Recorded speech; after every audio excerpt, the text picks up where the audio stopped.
Sean. Hello.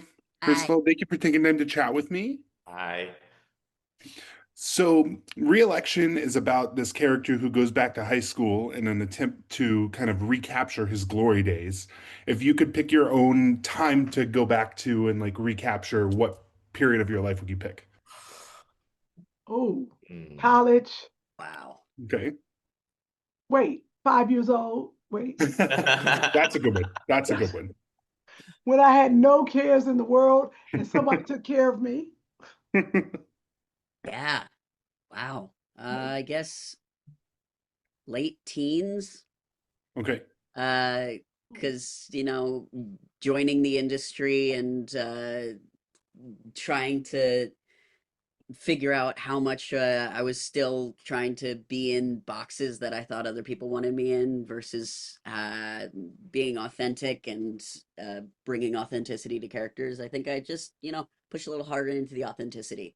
And Yeah. go a little harder in that. I think I'd go back to my 20s and I wish I would have had more fun. I just would have like worried about everything, Oh my God, what's gonna happen? And I just wish I would have just been like, yeah, I'm in my 20s. Let's have fun. It's the advice, it's the wrong advice I'm giving my kids as well. So, But yeah. Yeah, for sure.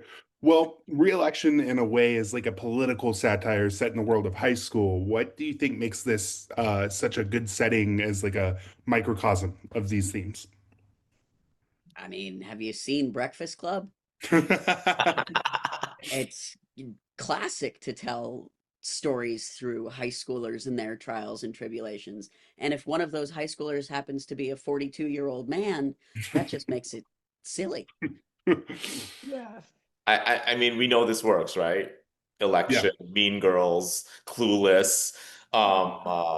Actually, as they said, Breakfast Club. Like Right. it's all this.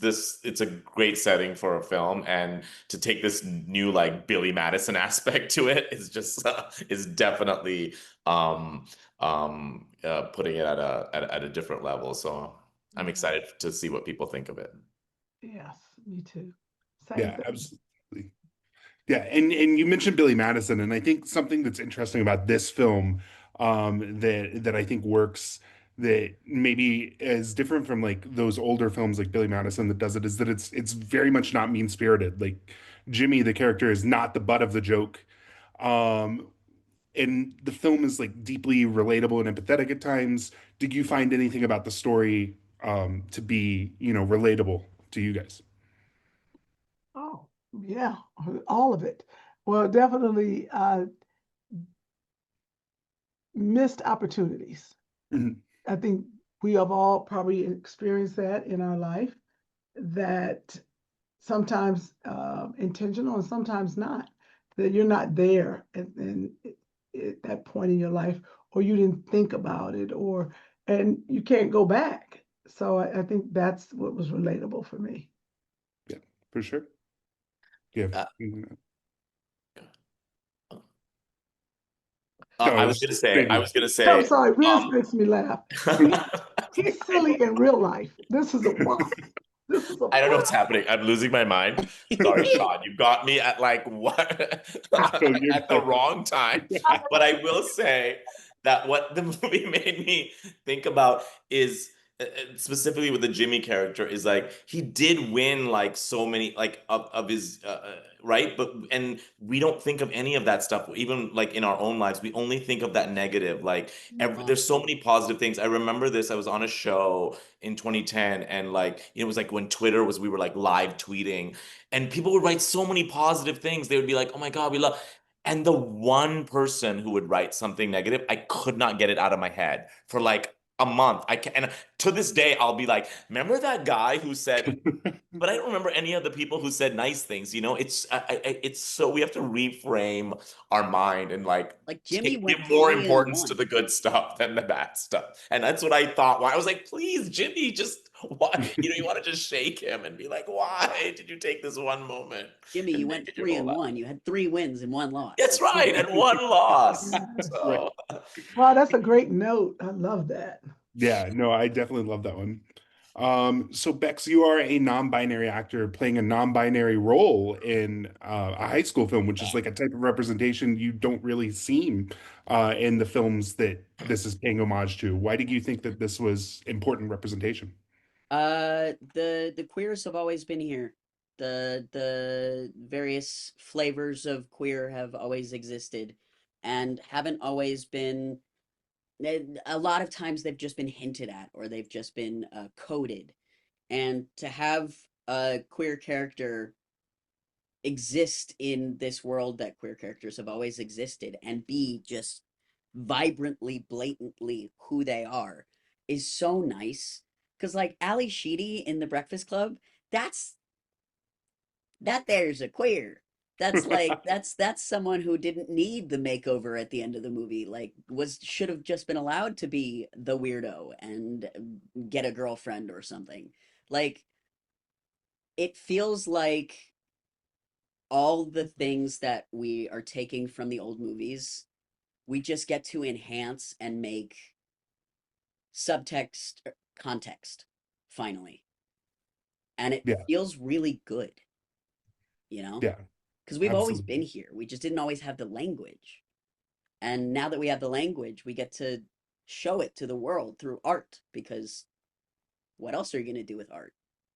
Yeah, absolutely. And you know, you're not primarily known for your work in comedy, but the two of you are primarily known for your work in comedy. So, did you find it liberating to work in this cast that has, you know, comedians and non-comedians alike? I am such a huge fan. Like, Rizwan and Kym and Patty, Tony, I was overwhelmed and beyond honored to be in scenes with them and get to watch them be. Like they're the kind of people that you sit and you watch the monitor when you're not in a scene with them because you just want to see what they're going to do with this scene. You just want to see what they're going to do with this next take. And I want to be like that. I've always loved comedy and I've always wanted to be like these beautiful people that I'm sitting in a Zoom room with right now. And it was everything and more to be next to them and to watch them work from within the scenes with them and to feel like I could be there next to them and be proud that I got to be there next to them. And like I loved it. Bex is a lot funnier than they are that they are. Like the deadpan, the like look. There's so many. I mean, you've seen it, right? Like Yeah. the when you have cutaways to their look, then you know they know what they're doing. All right. I love comedy. I've Facts. just been put in drama and horror for the most part.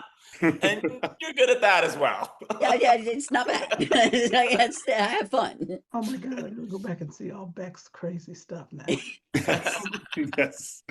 So, Rizwan, your character is the governor of Texas in the film, and while it would have been very easy to play it as like a caricature, I think you guys do a good job of making more subtle jabs.